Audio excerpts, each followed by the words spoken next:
At 40 years old, James Carter stood in a spotless warehouse while men in uniforms loaded boxes of fresh produce marked with his company's name. Boxes that would travel across the country and far beyond it. Store owners shook his hand. Buyers waited for his call. Farmers spoke his name with respect. But that was not the part that haunted people. What haunted them was the memory of who he used to be, because 15 years earlier, James was the kind of man people barely looked at twice. A poor farmer's son from a forgotten village, thin, quiet, sunburned from the fields, the kind of man who worked harder than anyone and still went to sleep hungry some nights. The kind of man people interrupted, dismissed, or laughed at before he could even finish a sentence. And one day, they humiliated him so badly that most men would have disappeared after that. Some would have left the village. Some would have buried the dream. Some would have become bitter, angry, cruel. James did none of those things. He stayed. He endured the shame, and somewhere inside that silence, he made a decision that would change not only his own life, but the lives of thousands of people who had once believed nothing good could ever grow from that poor stretch of land. This is the story of how a man who was born with almost nothing, no money, no power, no name, no connections, built an empire from dirt, sweat, insult, and stubborn faith. James was 25 when this story truly began. He lived with his family in a small farming village surrounded by worn-out fields, muddy roads, and houses that looked like they had been fighting the wind for generations. His father, Thomas Carter, was a hard man in the quiet way life makes some men hard. He worked from sunrise to darkness, spoke little, and trusted only what his hands could touch. His mother, Mary, was gentler, but worry had lived on her face for so long it seemed stitched there. And James was their oldest son. Broad-shouldered from labor, soft-spoken by nature, honest to a fault. The kind of man who would carry twice the weight and complain half as much. But what made James different was not his strength. It was his hunger. Not hunger for food, though there had been enough of that. Not hunger for comfort. He had never really known it. No, James had a more dangerous kind of hunger. He was hungry for more. More than survival. More than barely getting by. More than watching his parents grow old in exhaustion while middlemen grew rich from the crops they had blood to grow. And in a village where people had learned to keep their dreams small just to stay sane, that kind of hunger made him look foolish. Or worse, it made him look dangerous, and what happened next would test him in ways he never saw coming. And that danger became real the moment James stopped dreaming in silence and started speaking his ideas out loud. For years, James had watched the same pattern repeat itself like a curse. The farmers in his village worked until their backs ached and their hands cracked open. And still, they were the poorest people in the chain. They planted, they watered, they waited, they prayed for decent weather, they harvested with hope, and sold with desperation. Then the middleman arrived, named the price, and walked away with the real profit. James noticed something other people were too tired to study. A basket of tomatoes sold cheap in the village, sold for twice as much in the nearby town. In the city, it sold for even more. And if it was clean, sorted, packed properly, and delivered on time, it became something else entirely. Something valuable. That thought stayed with him. At first, he said nothing. He only observed. He watched how traders handled produce. He listened when buyers argued over freshness, timing, and weight. He noticed which crops spoiled fastest, which ones traveled well, which farmers were dependable, and which ones would sell to whoever showed up first with cash in hand. Then one evening, after a long day in the fields, James spoke. He told his father that maybe the problem was not only what they grew, but how they sold it. Maybe the village had been trapped for too long in the smallest part of the business. Maybe someone needed to gather produce from the farms, sort it, protect it, and bring it where the money actually was. His father looked at him for a long moment, then gave a tired little smile. "Big thoughts done, tea change empty pockets," he said. That sentence stayed with James too. But the real cruelty came from outside the house. When James shared his idea with a few men in the village, they laughed almost immediately. Not the warm kind of laughter either. The sharp kind. The kind meant to cut. One man told him he should worry more about fixing his boots than building a trade route. Another said poor men always think too much when they should simply work. A trader from the next village smirked and asked James whether he planned to sell dreams by the sack. And then came the day James carried samples of produce to a larger buyer in the market town, believing, maybe foolishly, that if he spoke honestly and showed enough determination, someone would at least hear him out. They did hear him, and they laughed right in his face. The buyer barely glanced at the produce before calling him a farm boy playing merchant. A few men nearby joined in.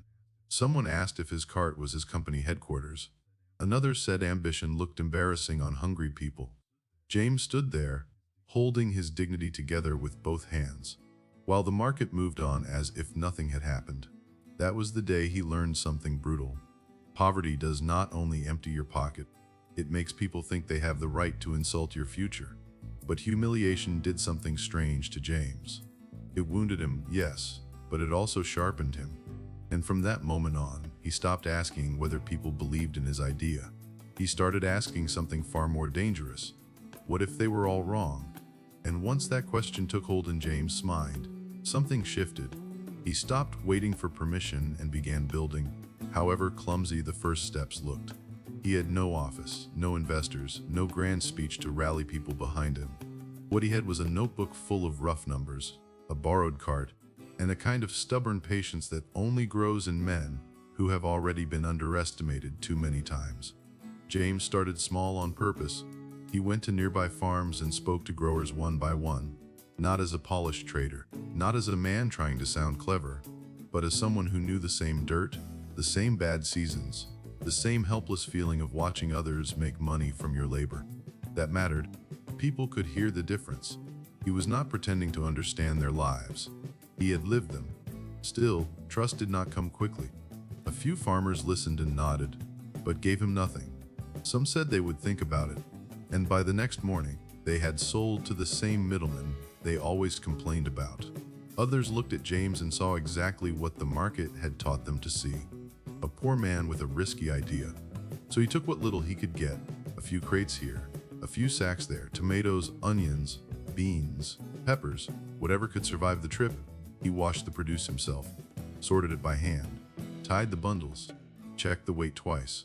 Then he traveled to larger markets in nearby towns, chasing buyers who might care more about freshness than about status. That was where the real lessons began. Not the kind you read in books, the kind that cost money. A clean load could still lose value if it arrived too late. A friendly buyer could turn cold the moment he sensed desperation.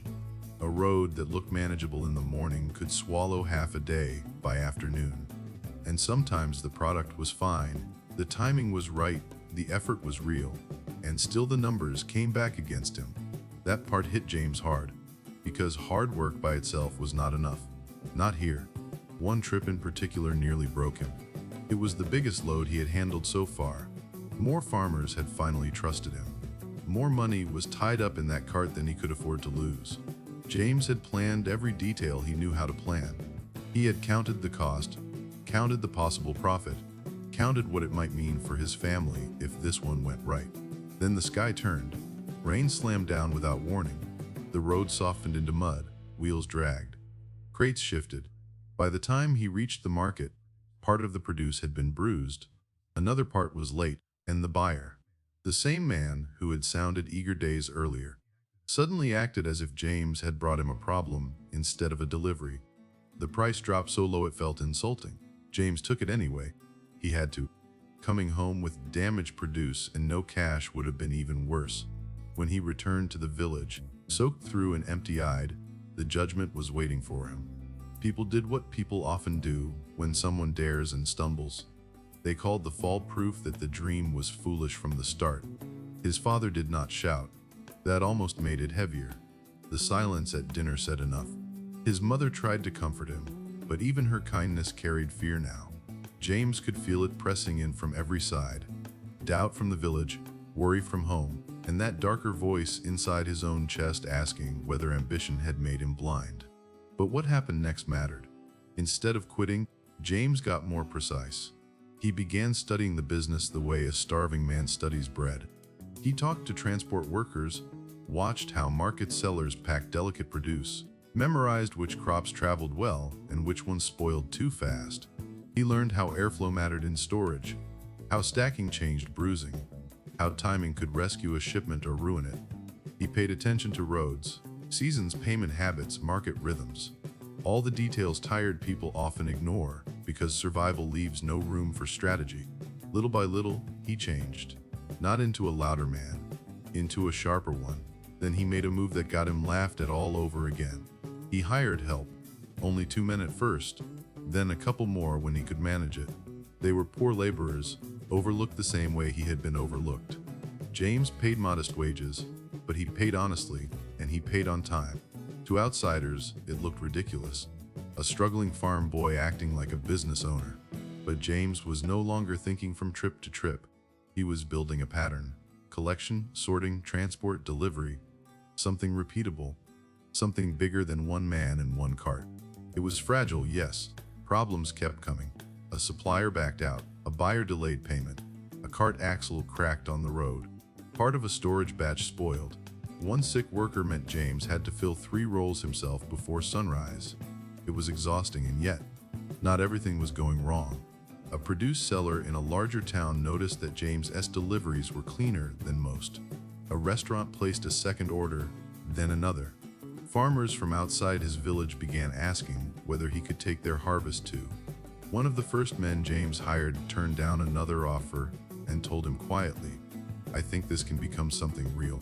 That sentence landed deep, because for the first time, James was no longer carrying the vision alone. But what he still didn't know was that the worst hit was not behind him. It was waiting just ahead, dressed like opportunity. And that hardest blow came in the form that ruins the strongest men fastest. Hope followed by betrayal. By then, James had finally earned something fragile but precious. Momentum. A few steady buyers trusted him. More farmers were willing to work with him. His workers moved with discipline. The business was still small, still vulnerable, still one disaster away from collapse. But it was alive. Then a major opportunity appeared. A large distributor from the city sent word that he needed a heavy volume of produce on a strict schedule. If James could deliver the order clean, complete, and on time, it would open a door far bigger than anything he had touched before. Not just a few stalls, not a few restaurants, real contracts, real expansion, real money. James took the risk. He borrowed, he promised, he organized every farmer he could reach. He pushed his small team harder than ever before. For days they barely slept. They sorted by lantern light. They packed before sunrise. They loaded carts until their hands trembled. This was not just another shipment. This was the one that could pull his entire future forward. And then, it collapsed. At the very last moment, the distributor backed away. No apology worth hearing. No rescue. No second chance. He claimed the market had changed. Claimed the volume was too much. Claimed the timing no longer worked. But James understood what had really happened. Someone bigger had stepped in. Someone richer. Someone safer. And a man like James, a poor farm boy trying to rise too fast, was the easiest piece to discard. The loss was devastating. Produce sat with nowhere to go. Payments were due. Workers needed wages. Farmers expected honesty from him. That night, James sat alone beside stacked crates in a dim storage shed, staring at the ground as if it might finally explain why some men must crawl for every inch while others are carried. That should have been the end. For many men, it would have been. But life is strange. Sometimes your breaking point is also the place where someone finally sees you clearly. The next morning, while James was still trying to salvage pieces of the failed shipment, a well-dressed older man arrived at the storage yard. He did not speak like a casual buyer. He did not walk like a man who needed anything. He introduced himself as Victor Bennett, a businessman known in the city for building supply networks and opening markets most people could not even enter. James had heard the name before. Everyone had. What James did not know was that Victor had also heard of him. The quiet young man from the countryside who paid workers on time, kept his word to farmers, and kept coming back after losses that should have buried him. Victor did not offer pity. He offered a test. A modest contract. Small enough to survive, hard enough to prove something. If James could gather the produce, meet the quality standard, and deliver on Victor's exact timeline, there might be more business after that. If he failed, the door would close. James accepted without hesitation, and for the first time, he was no longer standing in front of someone who mocked his ambition. He was standing in front of someone who intended to measure it, and James understood, in that quiet moment, that this was no longer just about surviving. It was about becoming the man his future required. He treated Victor Bennett's contract like a line between two lives. Every detail mattered, every crate, every hour, every promise. James tightened everything. He organized the farmers more carefully. He trained his workers to sort faster and cleaner. He checked quality himself, again and again, until his eyes burned and his hands went numb. No excuses. No wasted motion, no careless thinking. When the shipment finally left, it did not carry only produce. It carried years of insult, hunger, and silent determination. And this time, it arrived exactly as promised. That single success changed everything. Victor kept his word. Then came another contract, then a bigger one. Then introductions James could never have reached on his own. Markets opened, city buyers' standards rose. So did James. He learned storage at scale, transport at scale, negotiation at scale. He stopped thinking like a man trying to escape poverty, and started thinking like a man building an institution. Years passed. The small operation became a real company. More workers joined. More villages supplied him. James built warehouses, distribution routes, and trusted partnerships. His produce entered major markets, then supermarket chains, then international shipments. By the time he was 40, the poor farmer's son people once mocked had become the owner of one of the most respected agricultural supply companies in the country. And the deepest part of his success was not the money. It was this: he returned to the same world that once humiliated him, and he did not return as a bitter man.